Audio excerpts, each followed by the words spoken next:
Assalamualaikum warahmatullahi wabarakatuh. Kami akan membagikan sebuah cerita inspiratif. Cerita ini sepenuhnya fiktif, dan apabila terdapat kesamaan nama tokoh, tempat, atau kejadian, hal tersebut adalah kebetulan semata. Di sebuah desa kecil yang jauh dari hiruk-pikuk kota, hiduplah seorang pria bernama Budi. Ia seorang tukang becak yang sederhana tetapi memiliki hati sebesar langit. Setiap hari, ia mengayuh becaknya sejak subuh hingga larut malam demi mencari nafkah untuk keluarganya. Hujan maupun panas, tak ada keluhan yang keluar dari bibirnya. Baginya, kebahagiaan istri dan anaknya, Wafik, adalah segalanya. Wafik adalah anak sematawayangnya, seorang pemuda yang cerdas dan penuh semangat. Sejak kecil, ia bercita-cita menjadi dokter agar bisa menolong orang-orang sakit di desanya. Namun, keterbatasan ekonomi keluarganya membuat impian itu terasa jauh.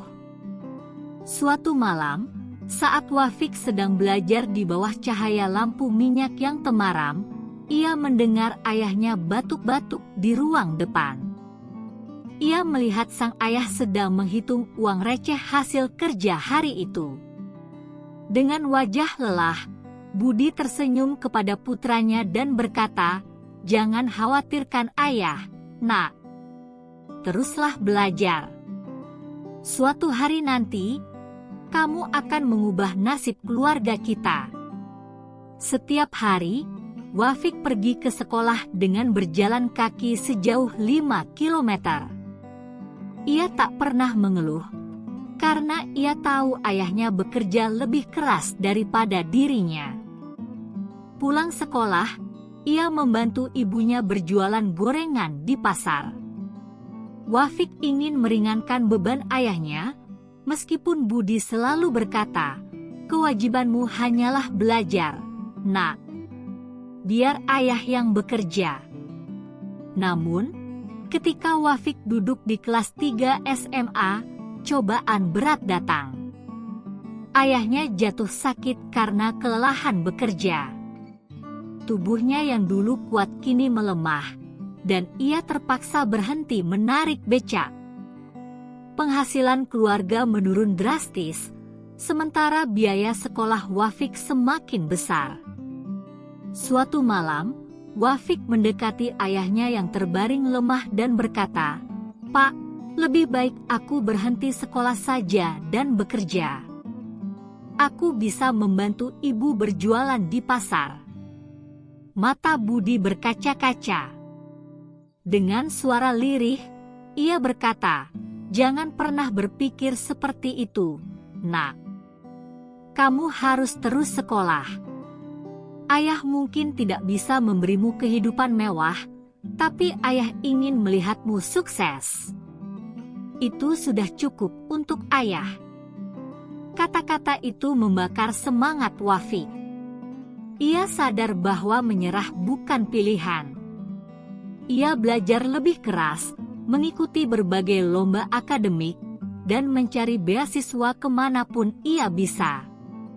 Ia bahkan bekerja paruh waktu sebagai guru les untuk membantu keluarganya. Tahun demi tahun berlalu, dan usaha Wafik membuahkan hasil. Ia mendapatkan beasiswa penuh untuk kuliah di Fakultas Kedokteran di universitas ternama. Tangis bahagia pecah di rumah mereka saat surat penerimaan itu tiba. Meskipun ia telah mendapatkan beasiswa, perjuangannya belum selesai. Ia harus bekerja paruh waktu untuk biaya hidupnya di kota besar. Ia menjadi asisten dosen, bekerja di kantin kampus, dan bahkan sesekali menjadi buruh serabutan. Ia tak pernah mengeluh, karena setiap tetes keringatnya adalah bentuk pengorbanan untuk membalas jasa ayahnya. Selama bertahun-tahun, Wafik belajar dengan tekun. Ia melewati berbagai rintangan, dari tugas berat hingga malam-malam tanpa tidur. Namun, satu hal yang membuatnya terus bertahan adalah kenangan tentang ayahnya, tentang lelaki tua yang selalu tersenyum meski tubuhnya lelah, tentang pria yang tak pernah menyerah demi masa depan putranya. Akhirnya, hari yang dinanti tiba. Wafik diwisuda sebagai seorang dokter. Ketika namanya dipanggil di podium, ia hanya memikirkan satu orang, ayahnya. Setelah bertahun-tahun menuntut ilmu, ia kembali ke desa dengan membawa satu hadiah untuk ayahnya. Ia membawa seragam dokter putihnya, memakaikannya ke tubuh ayahnya yang kini mulai renta, lalu berlutut dan berkata, "Ayah, aku menjadi dokter karena ayah tidak pernah menyerah untukku. Kini, biarkan aku merawat ayah." Budi menatap putranya dengan mata berkaca-kaca. Dengan suara bergetar, ia berkata, "Ayah tidak pernah meminta apa-apa, Nak. Tapi hari ini, ayah merasa menjadi orang paling bahagia di dunia." Kini, Wafik bekerja di rumah sakit besar.